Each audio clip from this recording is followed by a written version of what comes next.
Martin from the Philippines. We're here in Real Talk Lifeline. So, welcome to Podcast Meditations. And this is The Way of the Superior Man. You are on episode 16. And in this episode, we will be learning shocking realizations about a woman. Now, I didn't know this until I learned it later on. So, many of you might have the same shocking realization as I did. So, let's get to it for this episode of the way of the superior man. Let me share my screen with you over here. People on video, I will also fix up my screen. Let me get this out of the way. Let me zoom in for all of you on video so you can follow along with me.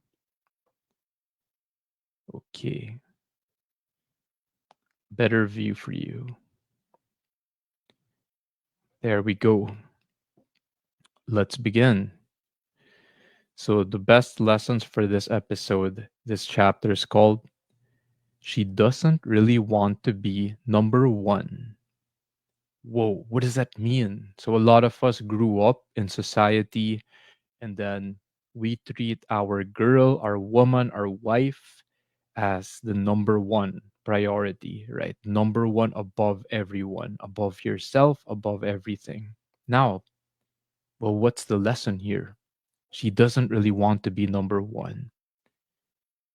She will feel her man's dependence on her for his happiness, and this will make her feel smothered by his neediness and clinging.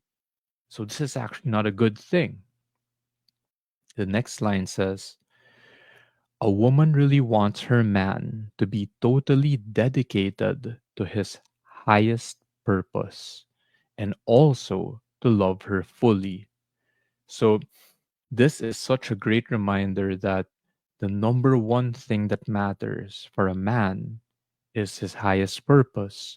Now, here in the Philippines, whenever they ask married couples, I've been learning from everyone, what's your number one? Is it your wife, your husband? Is it your kids? Is it your career? And usually they say God. So, what that means for someone who may not be as religious is it's a higher purpose. It's your highest purpose. So let's flow. Although she would never admit it, she wants to feel that her man would be willing to sacrifice the relationship for the sake of his highest purpose. Again, it goes back, whatever term you want to use, right? There's a higher purpose, a higher order, God, above all. Why? Because we make mistakes too, right? So there has to be a higher purpose, a higher truth, right? Next line. If a woman has become the point of your life, you are lost. So, guilty as charged over here. People watching the live or the replay, comment down below if you have ever in your life made your woman the center of your universe, the point of your life, or you build your life around her, right? So all this conditioning from love song society, right? So this is a sign that you are lost. And I've been through that. You're not alone. Next line. If you aren't living from your core, giving your fullest gifts, everyone will feel your lack of true purpose. Your kids will challenge your authority. Your colleagues will take advantage of you. Your friends won't expect much of you, and your wife won't trust you. So that's the death when you're not living from your core or your highest purpose. Last line for this chapter. Though she may not always like your choices, she will love them and she will love you for having the courage to live your truth. So that's what happens when you live from your highest purpose. Next chapter. So this one was another shocker to me as a man because the men or masculine were kind of wired differently. So this chapter is called Your Excellent Track Record is Meaningless to Her. So, what does this mean? A man could be perfect for 10 years, but if he's an asshole for 30 seconds, his woman acts like he's always been one. So, again, hashtag relate if you have ever experienced something like this. You had a perfect day, you did everything right, maybe even for the week, for the month, you were on a streak, on a roll, and then you make one small mistake, and your woman or the woman you're with suddenly just forgets everything. Like you hear those lines, right? I was never happy with you. Like I never loved you anyway, all these, lines. Cause and she's not lying, it's just she deletes or forgets that because of this. So next line, to the feminine, history is irrelevant. What counts is the feeling in the moment. So this is why this happens. So what should we do? Because men on the other side, the masculine, we take history or your track record very seriously. We'll give you the benefit of the doubt, and that's how we usually gauge or respect or honor people, right? It's based on their actions, their history. So what should we do when dealing with a woman like this?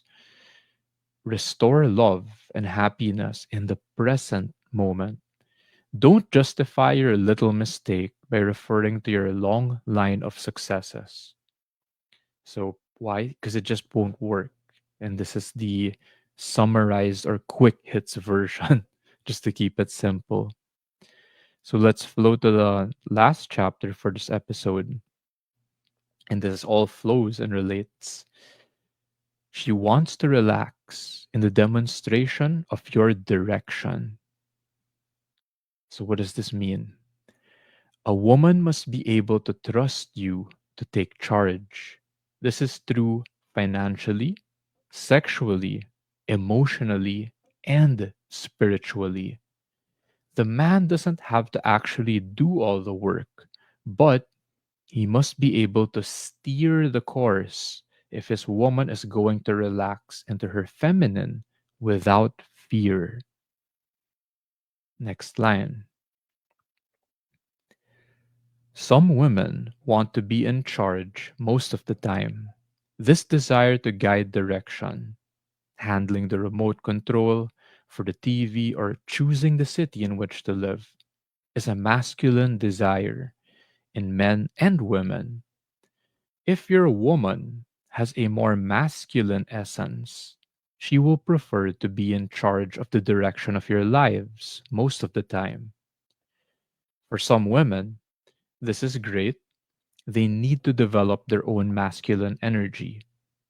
Other women, however, have already developed their masculine. They would like the opportunity to relax their own masculine and receive yours as a gift. So, the last line of this chapter, how can you tell if your woman's self direction is healthy for her? So, it's very simple. If she becomes more and more full and happy as she pursues her direction, then it is good for her. So let's go back, stop the screen sharing over here. Really good hits of the way of the superior man for this episode. Thank you. I love you. And I will see you next time.